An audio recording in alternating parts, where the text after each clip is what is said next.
Hey folks, Zooskifilms here. Today's video is on how to check and adjust the valve clearances on your Honda Forza. This might seem like a daunting task because you have to rip apart half your bike to get to the cylinder heads, but you'll see it's actually not that bad. We'll get this done in 20 minutes or less. Got lots to cover, so cue intro.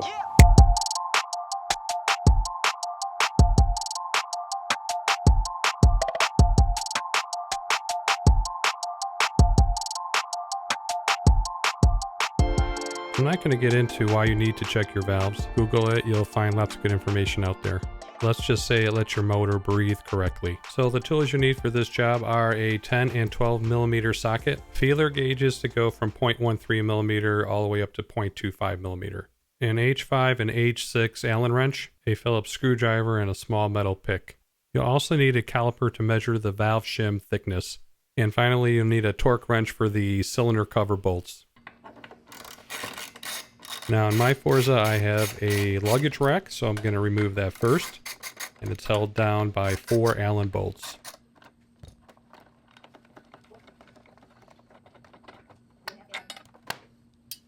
Next you'll want to remove the cover for the rear spoiler. You do that by removing the 2 trim clips.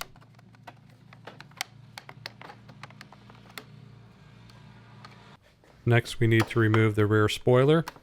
You start by removing the Phillips screw. Next, we're going to want to loosen up the 2 side fairings. There are trim clips on both the left and right side that you need to remove first.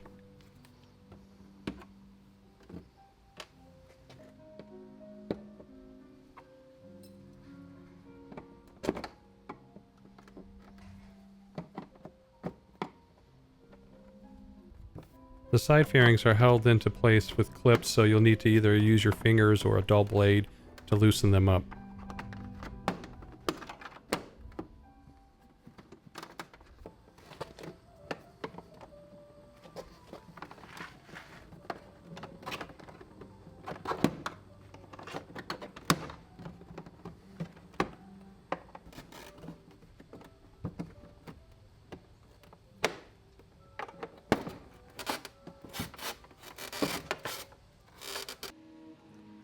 So here you can see the positioning of the clips on the side fairings.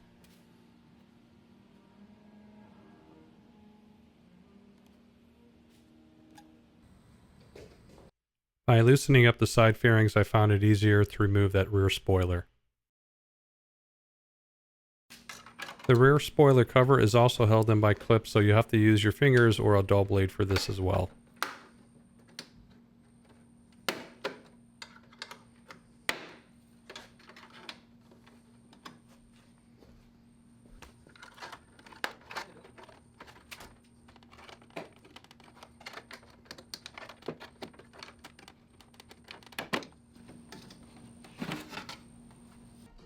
Next, remove the document holder and the tools.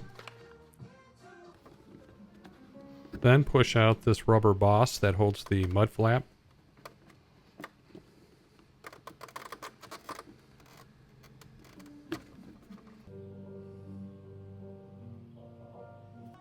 Next, we can remove the toolbox by removing these 4 trim clips.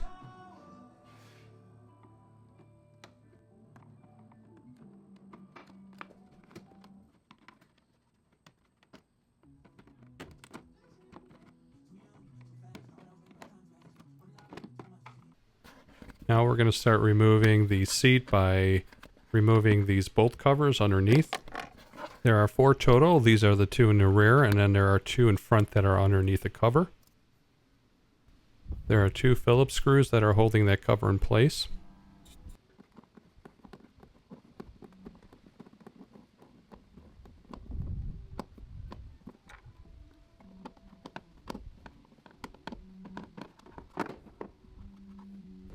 Then loosen up the seat gasket that's directly beneath that cover.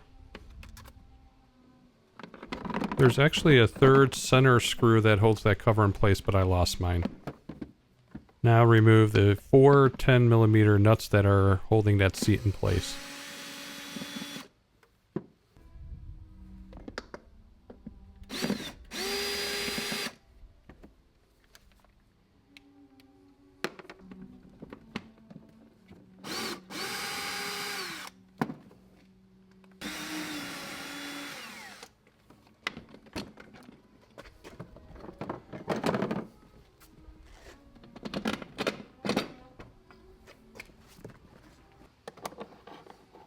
Next, we'll remove the battery cover, and that is held in by 3 Phillips screws.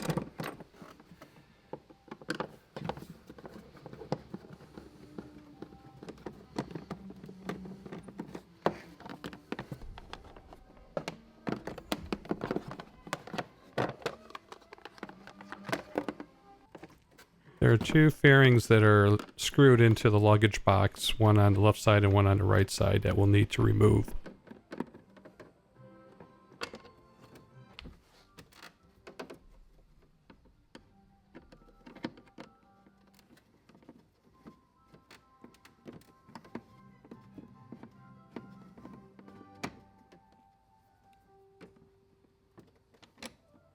There are 8 10mm bolts that we need to remove, 2 up front.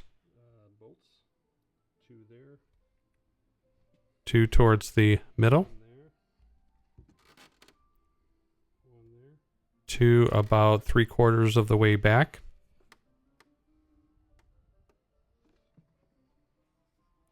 And then the last 2 are at the rear near the luggage lock.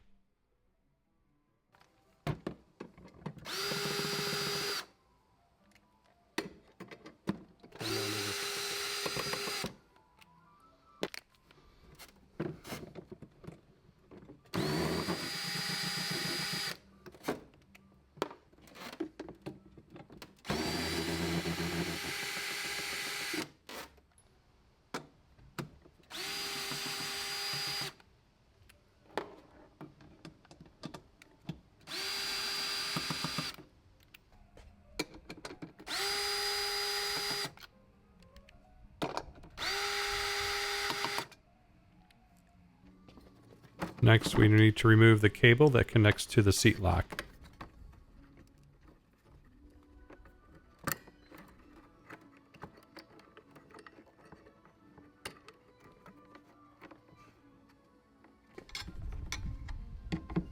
Now, carefully remove the cable from the channel in the luggage box.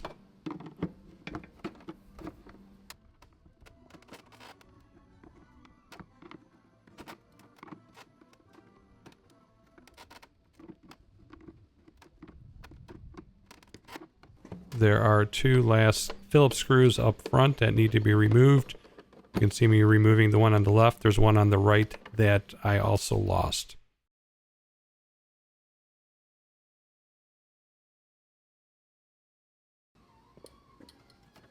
Now you can remove the luggage box.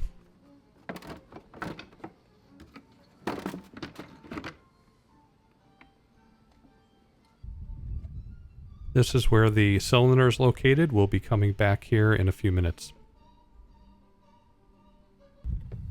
First, we need to remove this cover in order to access the drive pulley. The drive pulley is connected to the crankshaft, which we need to rotate in order to get to top dead center when we check the valve clearances.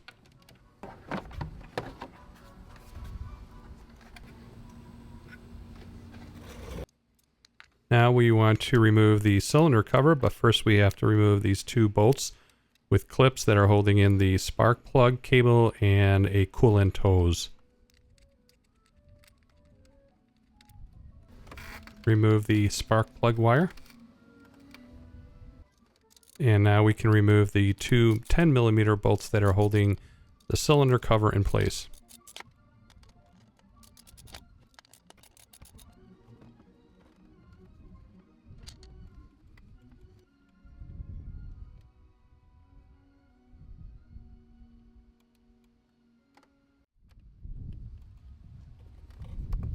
And now we can remove the cylinder cover.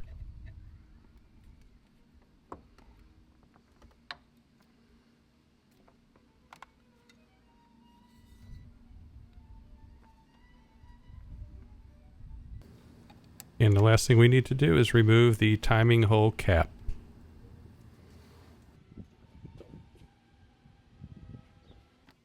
Next, we'll want to position the cylinder at the top dead center position, and we do that by rotating the drive pulley in the counterclockwise motion until we see the mark T on the flywheel through the timing hole.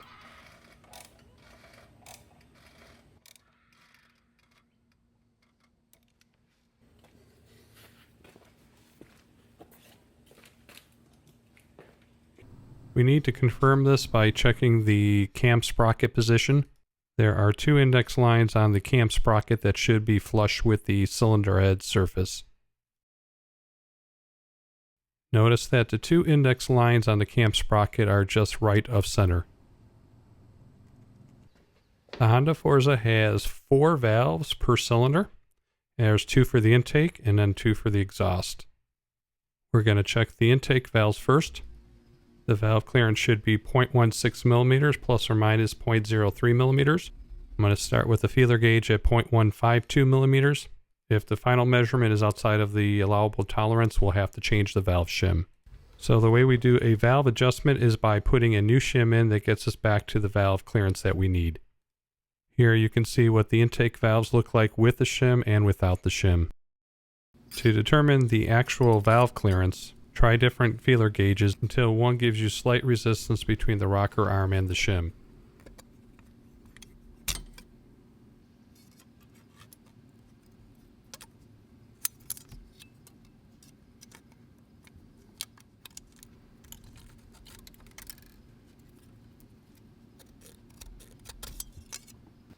Now we'll do the same for the exhaust valves. The exhaust valve clearance spec is 0.22 millimeters plus or minus 0.03 millimeters. Same thing applies here. If it's out of spec, we'll need to replace the shim.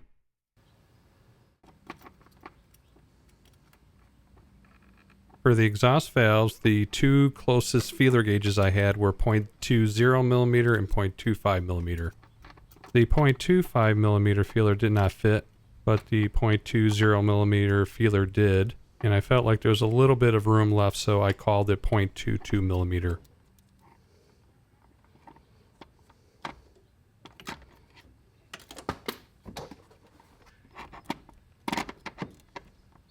The same applied to both exhaust valve clearances.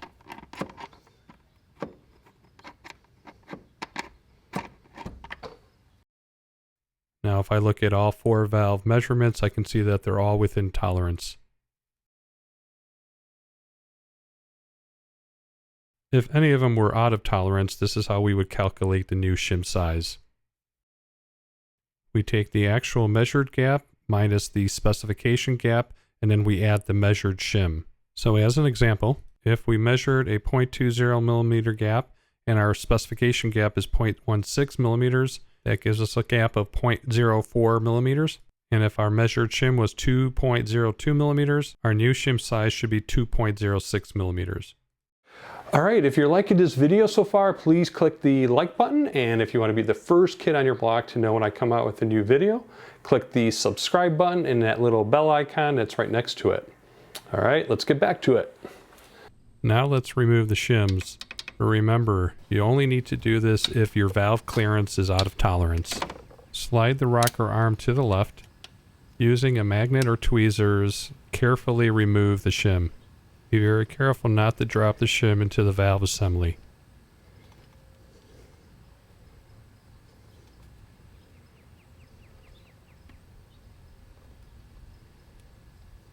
Make sure you label each shim from the valve it came from.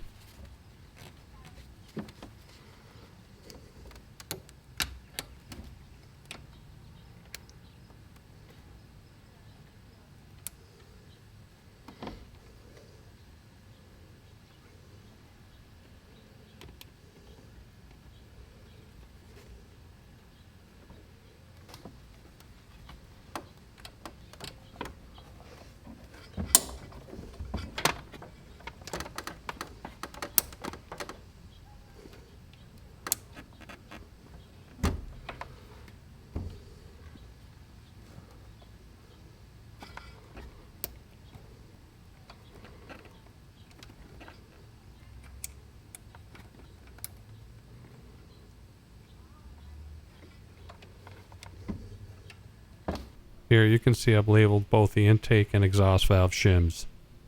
Each shim was labeled with its own thickness in millimeters, but we're going to use a caliper to confirm these measurements. Always use the actual measured values for calculating the new shims. Here is the intake left measured value. Here is the intake right measured value. Here is the exhaust right measured value. And finally, the exhaust left measured value. Here is the shim diameter size. Now we can put the shims back in, slide the rocker arm to the left. You'll have to use your fingers or a set of tweezers to put the shims back in.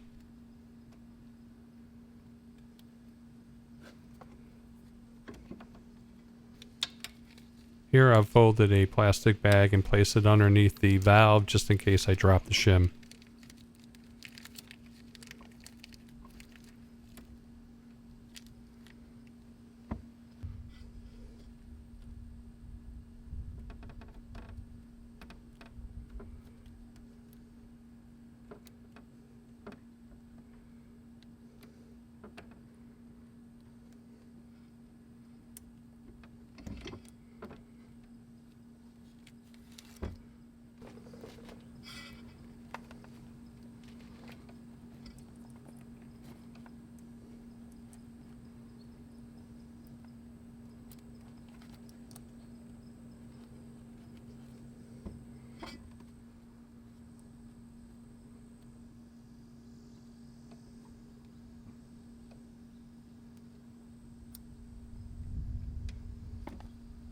Okay, we're done. Now we just have to put everything back together.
All right, I'm gonna wrap up the video here. I hope you liked this video. If you did, please click the like button. And if you want to be notified every time I release a video, please click the subscribe button and that little bell icon right next to it. And as always, thanks for watching.